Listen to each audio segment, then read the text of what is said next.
ആദ്യത്തെ ഹിസ്റ്ററി പറഞ്ഞാൽ നിങ്ങളുണ്ടാക്കുന്ന പറയാൻ ഒരു ആംബുലൻസിൽ അവരൊരു ചിന്തയില്ല അത് പിന്നെ പറയാം, നമുക്ക് അഭിപ്രായം പിന്നെ പറയാം. ഒരു ആംബുലൻസിൽ തിരുവനന്തപുരത്ത് നിന്ന് ഒരു വലിയ, അത് ചെറിയ ബസ്സല്ല, വലിയ ബസ്, ഓക്സിജനൊക്കെ ഫിറ്റ് ചെയ്ത് ഒരാൾക്ക് ഇരിക്കാനുള്ള എല്ലാ ആക്ഷൻ ഫാക്ഷൻ ഒക്കെ കൊണ്ടിരുന്നു. അതിനകത്ത് അവരെ കൊണ്ടുവന്നു. അപ്പം ആംബുലൻസ് അവിടെ കിടക്കാം. ഞാനിവിടെ വന്നപ്പോൾ അവരവിടെ കൊണ്ടുവരാൻ പറയും, ക്ലാസ് കേൾക്കണമെന്ന് പറഞ്ഞു. അവരെ കൊണ്ടുവന്നു. വീൽ ചെയറിലാണ് അവിടെ നിന്ന് ഉരുട്ടി ഇങ്ങോട്ട് കൊണ്ട് കയറ്റുന്നത്. ഇവിടെ ഇരുന്നിട്ട് കസേര വെച്ചിട്ട് എടുത്താണ് ആ കൊണ്ട് കയറ്റുന്നത്. അവിടെ കയറിയിരുന്നു. ഞാൻ കുറച്ച് കാര്യങ്ങളൊക്കെ ചോദിച്ച് കാര്യങ്ങളൊക്കെ പറഞ്ഞപ്പം ഇവർക്ക് ക്യാൻസർ ആണെന്ന് 8 വർഷത്തിന് മുമ്പ് ഒരു ഡോക്ടർ പറഞ്ഞു. അപ്പൊ ഞാൻ കാര്യങ്ങളൊക്കെ എനിക്ക് മനസ്സിലായി. ഞാൻ അവരോട് ഇവരെ ഈ ഭർത്താവിനോടും മക്കളോടും എല്ലാം പറഞ്ഞു, നിങ്ങൾ ഇനി വെളിയിൽ ഇറങ്ങാൻ, എനിക്ക് ഇവർക്ക് 2 ഡോസ് കൊടുക്കണം, അവരോട് 2 കാര്യം പറയാനാണ്. ശരി, ആയിക്കോട്ടെ. ഞാൻ ചോദിച്ചു, ചേച്ചി നിങ്ങൾ ഇന്ന രോഗമല്ലേ, നാലുവേദന, കാലുവേദന, അതിന് ഓരോരോ കാര്യങ്ങളെല്ലാം ഞാൻ പറഞ്ഞു കൊടുത്തു. രോഗമെല്ലാം ശരിയാണ്. ഇവരുടെ രോഗം ഞാൻ പറഞ്ഞു കൊടുത്തു. അവരെ ഫയലൊന്നും നോക്കില്ല. രോഗം പറഞ്ഞു കൊടുത്തപ്പോഴത്തേക്ക് ഇവർക്ക് കാര്യം മനസ്സിലായി. എനിക്ക് ഇതാ രോഗം, ക്യാൻസർ അല്ലെന്ന് ഇവർക്ക് മനസ്സിലാക്കുക ക്ലിയർ. അത് അവർക്ക് മനസ്സിലായെന്ന് എനിക്ക് മനസ്സിലായി. മനസ്സിലായി. അപ്പോഴാണ് ഞാൻ ഇവര് വെളിയിട്ടു. ചേച്ചി പറഞ്ഞു, എന്താ ഇത്ര ചോദിച്ചു, ചേച്ചി 8 കൊല്ലം കൊണ്ട് നിങ്ങളുടെ ഭർത്താവും മക്കളും എല്ലാം നിങ്ങളെയും കൊണ്ട് നരകിക്കുക. ഈ രോഗി എന്ന് പറഞ്ഞു കഴിഞ്ഞാൽ ഇത്രയും വൃത്തികെട്ടൊരു സാധനം പിന്നെ ആ നാട്ടിലോ വീട്ടുകാർക്കോ ഇല്ല. അതറിയോ? അറിയാറില്ലേ? അനുഭവിച്ചവർക്കറിയാം. രോഗി എന്താ ശരിയെന്ന് വെച്ചോ, രോഗി എന്ന് പറയുന്ന ഒരു വൃത്തികെട്ട സാധനമാണ്. അതുകൊണ്ട് ഒരു കാര്യം നിന്നോട് പറഞ്ഞു, രോഗം അഭിനയിക്കാതെ രോഗമില്ലെന്ന് തീരുമാനിച്ചുകൊണ്ട് അടുത്ത പ്രാവശ്യം വരുമ്പോൾ, കാരണം നിങ്ങൾ രോഗമായിട്ട് അഭിനയിച്ചു കഴിഞ്ഞാൽ നിങ്ങളെ ഭർത്താവ് നിങ്ങളെ കല്യാണം കഴിച്ചിരിക്കുന്നത് നിങ്ങളെ മലവും മൂത്രവും കോരി എന്നും ആശുപത്രിയിൽ കൊണ്ടുപോകാൻ വേണ്ടിയിട്ടൊന്നും അല്ല കിട്ടിയത്. പിന്നെ കുറച്ച് ദിവസമൊക്കെ നോക്കും ശരിയാവുന്നോ ഇല്ലയോ, പറ്റിയില്ലെങ്കിൽ എന്ത് ചെയ്യും, പിന്നെ നാട്ടുകാർക്ക് വേണ്ടി കൊണ്ടൊരു ചികിത്സയുണ്ട്, അല്ല വീട്ടുകാർക്ക് വേണ്ടി ആദ്യം, പിന്നെ നാട്ടുകാർക്കും വീട്ടുകാർക്കും കൂടി ചികിത്സയുണ്ട്. അത് കഴിഞ്ഞ് കഴിഞ്ഞാൽ പിന്നെ ശല്യമായത് അവിടെ കാണാൻ കിടന്നോട്ടെ അങ്ങ് തീരുമാനിക്കും. എല്ലാവരും ഇല്ല കേട്ടോ. അപ്പൊ അങ്ങനെ തീരുമാനിച്ചെടുത്ത് വരുമ്പോ നിങ്ങളൊരു ശല്യമായി. ഇനി അയൽവക്കത്തുകാരുടെ ശല്യമുണ്ടോ? നിങ്ങളുടെ പൈസ കുറവാണെങ്കിൽ ലവ് മേരിക്ക് എവിടെ ആശുപത്രി കൊണ്ട് എപ്പോഴാണ് കാശ് വയ്ക്കാൻ പറ്റുന്നുള്ള പേടി അവന്. ആർക്ക്? അയൽവക്കത്തന്നെ. കാറുള്ള വീട്ടാണ് അപ്പുറത്ത് കിടക്കുന്ന അവന് അതിനും ഭയങ്കര ഭയമാണ്. എന്തുവാണ്, ഇനി കാർ ജോലിക്കാൻ എപ്പോഴും കൊണ്ടുപോകാനായിട്ട് കൊടുക്കാതിരിക്കാൻ അവന്റെ ഉറക്കങ്ങൾ കൃത്യപ്പെടുത്തിയില്ലോ. ചുരുക്കി പറഞ്ഞാൽ നാടിനും വീടിനും എല്ലാം ആര് ശല്യമാണ്?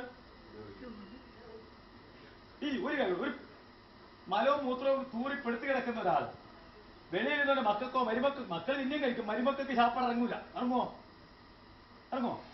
ഇറങ്ങരുത്. അപ്പൊ അവർ പറയും, നീ ആ മനുഷ്യ അമ്മ പോയി നല്ല ശാപ്പാട് വെളിയിൽ നിന്ന് കഴിക്കാം. അവർക്ക് ഈ നാശം കൊണ്ട് കിടക്കാൻ പറ്റുന്നില്ല. അവർ മനസ്സിലായി. ചുരുക്കി പറഞ്ഞാൽ ഒരു മഹാ ദുരിതമാണ് ഒരു രോഗി എന്ന് പറഞ്ഞത്. എല്ലാവരുടെയും സംഭവം ഇതാണ്. പിന്നെ അതിനകത്ത് നല്ല പെമ്മക്കളൊക്കെ ഉണ്ടെങ്കിൽ കുറച്ചൊക്കെ രക്ഷപ്പെട്ടു പോകാം. അങ്ങനെയാണ് ഞാൻ കണ്ടുകൊണ്ടിരിക്കുന്നത്. എല്ലാവരുടെയും കഥയല്ല പറയുന്നത്. അപ്പൊ ഈ ചേച്ചിയോട് ഞാൻ ലാസ്റ്റ് പറഞ്ഞു, ഇനി എനിക്ക് നിങ്ങളെ ചികിത്സിക്കാൻ ആഗ്രഹമില്ല. ചികിത്സിക്കണമെന്നുണ്ടെങ്കിൽ ഒരു ഒറ്റ കാര്യം എഴുന്നേക്കാൻ പറ്റുള്ളൂ. നിങ്ങൾ ഇവിടെ എഴുന്നേറ്റാൽ നിങ്ങൾ ഞാൻ ചികിത്സിക്കും, ഇല്ലേ നിങ്ങൾക്ക് പോകാം. ആ ആംബുലൻസിൽ തന്നെ തിരിച്ചു പോകാം. ഉടനെ ഈ സൂക്കേടുണ്ടെന്ന് ഇനി ഭർത്താവും നിങ്ങൾ വിധി വരുമ്പോൾ ഭർത്താവിന് വേണം, ഇവിടെ മനുഷ്യ വാ എൻ്റെ കൂടെ, എനിക്ക് ആ വൈദ്യുതി ഒന്ന് കാണണം എന്ന് പറഞ്ഞുകൊണ്ട് വിളിച്ചുകൊണ്ട് വേണം. എനിക്ക് വയ്യായേ എന്ന് പറഞ്ഞു വരരുത്. ഇവിടെ വരുമ്പോൾ നിങ്ങൾ ഭർത്താവിനെ വെളിയിൽ ഇട്ടാൽ എന്നോട് പറഞ്ഞാൽ മതി. കടിച്ച് പിടിച്ചാൽ എന്നോട് മാത്രമേ പറയാവൂ, ഇന്ന രോഗമാണ്, എന്റെ വൈദ്യുതി വല്ല രക്ഷയുണ്ടോ എന്ന് എന്നോട് ചോദിക്കാം. ആരറിയരുത്? കൂടെ ഉള്ളവരറിയരുത്. രോഗിയാണെന്ന് ആരും പറയരുത്. സമ്മതിച്ചൊന്നും ഇല്ല എന്നാ ചാടി എഴുന്നേക്കാം. അതിശയം. അവരെഴുന്നേറ്റ് വേറെ ഒന്നും പറഞ്ഞില്ല, ഒരു മരുന്നും കൊടുത്തില്ല. അവരെഴുന്നേറ്റ് ഇനി ഒരു കാര്യം എഴുന്നേറ്റ് പറഞ്ഞ് ഇരിക്കാൻ പറഞ്ഞു. ആ വീൽ ചെയർ നിന്ന് ആംബുലൻസ് വെക്കാൻ പറഞ്ഞു. ഇവിടെ നിന്ന് നടന്ന് ആ ഗേറ്റിൽ പോയി തൊട്ടിട്ട് തിരിച്ചു വരാമെങ്കിൽ നിങ്ങളെ ഞാൻ ചികിത്സിക്കും. ഇല്ലയോ? ഇല്ല. എവരിവിടെ ഇറങ്ങിപ്പോയി ഗേറ്റെ തൊട്ടിട്ട് ചികിത്സിക്കും. എന്തോ നടന്ന മന്ത്രം പറ, ഇത് മാജിക്കാ? ഞാൻ എന്തോ കൊടുത്തവർക്ക് മനസ്സിനൊരു ബലം കൊടുത്തു ഇത്രേ ചെയ്തോളൂ. ഇനി ഏറ്റവും വലിയ രസം എന്ന് പറയുമോ, ഇവിടെ ഇരിക്കുന്നവരെല്ലാം നോക്കുവാണ് ആരാണ് ഈ ആംബുലൻസിൽ വന്നവരെ കാണാൻ. രോഗിയെ കാണാൻ അവര് പോകുന്നവരെ ആരും കണ്ടില്ല. രോഗിയെ എവര് നടന്നുപോയത്. ആംബുലൻസ് കൊണ്ടുവന്ന ആരും കണ്ടില്ല. ഇത് നടന്നു രസം ശരിയല്ലേ? നിങ്ങളെ അച്ഛനെ എഞ്ചിനീയറാണ്, നിങ്ങളും എഞ്ചിനീയറാണ്. അച്ഛനെ ലക്ഷറിലാണ് ഇല്ലേ? അവര് ഓപ്പറേഷൻ പറഞ്ഞു, കീമോ പറഞ്ഞു, കുടല് മുറിച്ചുകളാണോ? ബുദ്ധിമുട്ടാണ്, പ്രായമായതുകൊണ്ട് ബുദ്ധിമുട്ടാണ്. എടാ ആ താനെ എന്തിനാണ് അതെടുത്തില്ല? നീ ഒരു മുന്ന കരുതായിപ്പോയില്ലേ?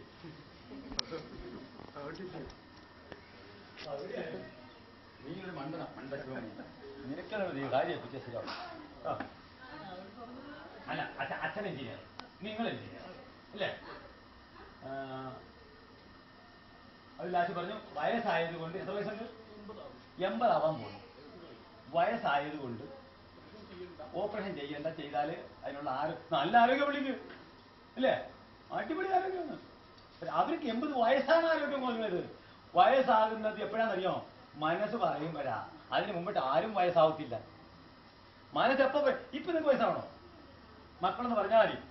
അച്ഛനെ അവിടെ അനങ്ങാതിരുന്നോ, അച്ഛന് വയസ്സായി, ഇനി ഞങ്ങൾ നോക്കിക്കോളാം കാര്യങ്ങളൊക്കെ എന്ന് പറയുമ്പോൾ ശരിയാണ് പിള്ളേർ പറയുന്നത്. മക്കളല്ലേ പറഞ്ഞു അച്ഛന് വയസ്സായി. അതുകൊണ്ട് അപ്പോഴേ അപ്പം പോലും മുട്ടുവേന തുടങ്ങും. പിന്നെ നടക്കാനൊക്കെ ബുദ്ധിമുട്ട് അന്നേരം തുടങ്ങും പോകും. അതാണ് വയസ്സാവുക എന്ന് പറഞ്ഞത്. അപ്പം വയസ്സായതുകൊണ്ട് ഇതൊന്നും ചെയ്യേണ്ട, ഓപ്പറേഷൻ ചെയ്യാൻ പറ്റില്ല, കീമോ തുടങ്ങിക്കും. ചെന്നിട്ട് നിങ്ങളൊന്ന് ആലോചിച്ച് നോക്ക്. പുള്ളിക്ക് ബേസിക് പ്രശ്നം എന്ന് പറഞ്ഞാൽ മലം പോകുന്നില്ല. മനസ്സിലായോ?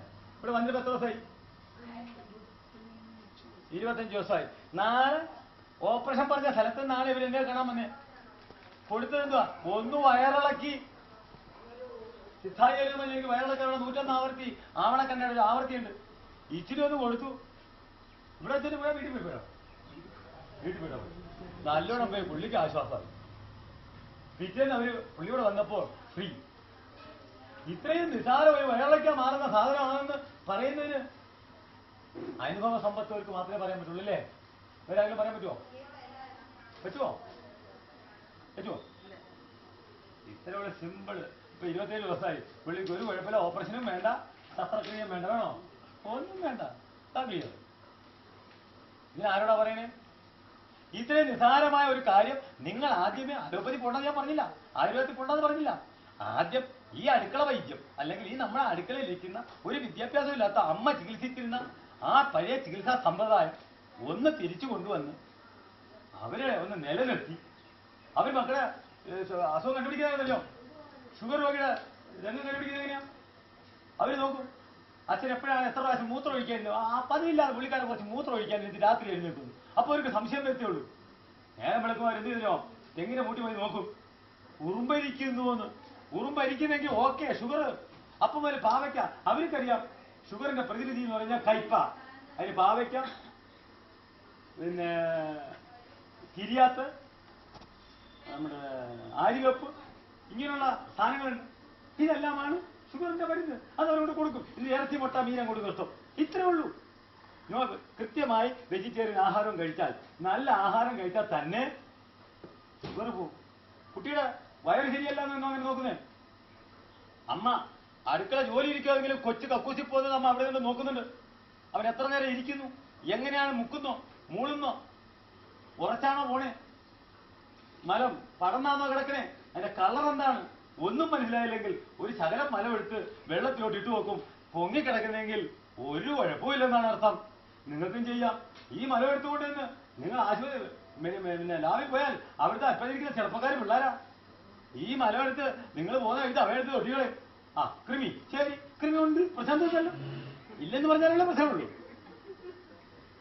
ആ നാറ്റമേ ഇപ്പോഴത്തെ ആൾക്കാര് കക്കൂസി പോയി കഴിഞ്ഞാല് എക്സോസ് ഫാൻ ഇല്ലാത്ത ഒറ്റ കക്കൂസില്ല. അത്ര നാറ്റ. കക്കൂസി പോകുമ്പോൾ മുമ്പിച്ച നാറ്റാണ്. അതാണ് എഴുതാൻ എപ്പോൾ തുറക്കുന്നതിന് മുമ്പിട്ട് ഞാൻ മോശം കെട്ട് പിടിച്ചപ്പോ. അതാണ് നിങ്ങൾ പോകുമ്പോൾ എഴുതാൻ കളയത്തേ ഉള്ളൂ. നിങ്ങൾ വിചാരിച്ചു ഇപ്പൊ കൃമി കൊണ്ട് നടക്കണം നിങ്ങൾ. അത് ഇത്രയുള്ള പ്രശ്നം. ഓരോന്നിനും അങ്ങനെയാണ്. അവർ നടന്നു വരുന്നത് എങ്ങനെ നോക്കിയാൽ മനസ്സിലാവും. എന്താ നിങ്ങൾ ഇങ്ങോട്ട് കയറി വന്നാൽ എനിക്ക് മനസ്സിലായില്ല. നിങ്ങൾക്ക് എന്തുവരെ പോകുമെന്ന് മനസ്സിലായില്ല. മനസ്സിലായി. നിങ്ങളുടെ പേപ്പർ എന്നോടൊന്നല്ല പറഞ്ഞു. നിങ്ങൾ ഒന്നും പറഞ്ഞില്ലല്ലോ. അതാ വരുന്ന കുറച്ച് ലക്ഷണങ്ങൾ കുറച്ച് ഇതൊക്കെ ഉണ്ട്. അതിന് വലിയ മിഷനകത്തോടെ ഒന്നും കണ്ടുപിടിക്കാൻ പറ്റില്ല. നിങ്ങൾ ഇരിക്കുന്ന മിഷനകത്ത് ഒറ്റയാണെങ്കിലും കണ്ടുപിടിച്ച് മോളെ കൊണ്ടതിനകത്ത് എന്തെങ്കിലും തന്റെ രോഗമുണ്ടോ? ഇല്ല. ഉണ്ടോ? ആരെങ്കിലും ഇരിക്കുന്ന അതുകൊണ്ടാണ് ഞാൻ പറയുന്നത് നിങ്ങൾ അകത്തോട്ട് കയറി വരുമ്പോ ആ പേപ്പർ ഒന്നും. ഇത് രണ്ടാമത്തെ കാര്യം ഞാൻ നിങ്ങളോട് എല്ലാവരും പറഞ്ഞിട്ടുണ്ട്. ഞാൻ 10ാം ക്ലാസ് വരെ പഠിച്ചിട്ടുള്ളൂ. എന്റെ കയ്യിൽ ഡിഗ്രി ഇല്ല. ഒരു പാരമ്പര്യ വൈദ്യം മാത്രമേ അച്ഛന്റെ മോനാൻ ജനിച്ചെന്ന് മാത്രമേ എനിക്കുള്ള കഴിവുള്ളൂ. ബാക്കി എല്ലാം ഞാൻ പഠിച്ചതാണ്. നൂറുകണക്കിന് ആൾക്കാരുടെ പോയി പഠിച്ചുകൊണ്ട് വന്ന സാധനങ്ങളാണ്. അതിന്റെ സർട്ടിഫിക്കറ്റ് ഇല്ല. എല്ലാം ഞാൻ നിങ്ങൾ പറഞ്ഞിട്ടുണ്ട്. എല്ലോ ഇല്ലയോ? ഉണ്ടോ ഇല്ലയോ? ഉണ്ട്. അപ്പൊ അതിനകത്ത് എന്ത് മനസ്സിലായേ? ഇതിനകത്ത് എന്താ മനസ്സിലായേ? ഞാൻ അങ്ങോട്ട് പറഞ്ഞിട്ടുണ്ടോ എന്റെ സർട്ടിഫിക്കറ്റ് ഉണ്ടെന്ന്? ആ കുറെ അനുഭവ സമ്പത്താ. ഒന്ന് ടെസ്റ്റ് ചെയ്യാൻ നോക്കാമെങ്കിൽ നോക്കിയിട്ട് പറ്റില്ല. അടുത്തടുത്ത് പോയിക്കൂടാ. അത് 10 ദിവസം കൊണ്ട് രോഗം കുറവില്ലെങ്കിൽ അടുത്ത പണിക്ക് പൊക്കാനും ഞാൻ പറഞ്ഞിട്ടുണ്ടോ?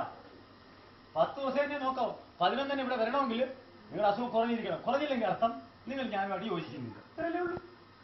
സിമ്പിൾ അല്ലേ? അങ്ങനെയല്ലേ ചേച്ചി പറഞ്ഞിട്ടില്ല? ഉണ്ടോ? എല്ലാം പറഞ്ഞിട്ടുണ്ട്. അസുഖം മാറുമെന്ന് ഗ്യാരണ്ടി ഉണ്ടോ? No guarantee. അത് ഗ്യാരണ്ടിയുടെ ആവശ്യമില്ല. നല്ല ആഹാരം കഴിച്ചാൽ രോഗം മാറും. അതിന് ഒരു സംശയവും വേണ്ട. അപ്പൊ എല്ലാവരും ഇവിടെ നിൽക്കുന്ന ഒരു പഴയ ആൾക്കാർ, ഇന്ന് പുതിയ ആൾക്കാരെ ഉള്ളൂ. പഴയ ആൾക്കാർ ഇല്ലാത്തതുകൊണ്ടാണ്. പഴയ ആൾക്കാർ വരുമ്പോ ഒരെണ്ണം എടുത്ത് ഇട്ട് കൊടുത്തു കഴിഞ്ഞാൽ ഇവരെല്ലാം കൂടെ എന്നെ ഒതുക്കാൻ സാധിക്കും. അതുകൊണ്ടാണ് ഫേസ്ബുക്കിൽ കിടന്ന് കഴിയും. കണ്ടായിരുന്നു? കണ്ട് താക്കണ്ട. അപ്പൊ ഇത് കൊടുക്കണ്ടേ? എല്ലാവരുടെയും കയ്യിൽ ഇരിപ്പുണ്ട്. കാരണം നിങ്ങൾ എല്ലാവരും ഒന്ന് ഫേസ്ബുക്കിൽ കയറിയിട്ട് അനുഭവം ഉള്ളവർ ഒന്ന് എഴുതുക. ഇത് ഫോട്ടോ അല്ലെന്ന് പറയാ. ഫോട്ടോ ധ്യാനം വേറെ, ഇത് വേറെ. ഇത് അമ്മയും അച്ഛനെയും വിശ്വാസം ഉണ്ടെങ്കിൽ, സ്വന്തം മാതാവിനെയും സ്വന്തം പിതാവിനെയും വിശ്വാസം ഉണ്ടെങ്കിലേ ഇത് വിശ്വസിക്കാൻ പറ്റുള്ളൂ. കാരണം ഭാരതത്തിന്റെ തനിമയായ ഒരു ചികിത്സാ സമ്പ്രദായമാണിത്. ഇതാർക്കും ചെയ്യാം. ഇതിന് അമ്മയ്ക്ക് ലൈസൻസ് വേണ്ട. ഇപ്പൊ ഇങ്ങനെ പോയി കഴിഞ്ഞു കഴിഞ്ഞാൽ അമ്മയുടെ കയ്യിൽ നിന്ന് നാളെ ഹോട്ടൽ മാനേജ്മെന്റ് പിള്ളേർ പറയും, അമ്മയോട് ലൈസൻസ് ഉണ്ടോ കയ്യിൽ? ഇങ്ങോട്ട് നിങ്ങൾക്ക് ആദ്യം ചെയ്യാൻ അറിഞ്ഞൂടാ, ഞങ്ങൾ പഠിച്ചിട്ട് ഞങ്ങൾ ഡിഗ്രി ഇരിക്കുകയാണ്, ഞങ്ങൾക്ക് ചെയ്യാൻ പറ്റുമെന്ന്. ഒരു കഷായം ഉണ്ടാക്കി അമ്മ ഇനി നാളെ ഇച്ചിരി തുളസിയിലെ ചുക്കും കുരുമുളകും എല്ലാം കൂടി ഇട്ടിട്ട് കഷായം ഉണ്ടാക്കി ഇട്ട് കുടിക്കാൻ ഇനി പറ്റില്ല. കാരണം അമ്മയുടെ ലൈസൻസ് ഇല്ല എന്ന് പറയുന്ന അവസ്ഥയിലേക്ക് നിങ്ങളുടെ വിദ്യാഭ്യാസം ഉയർന്നു കഴിഞ്ഞു.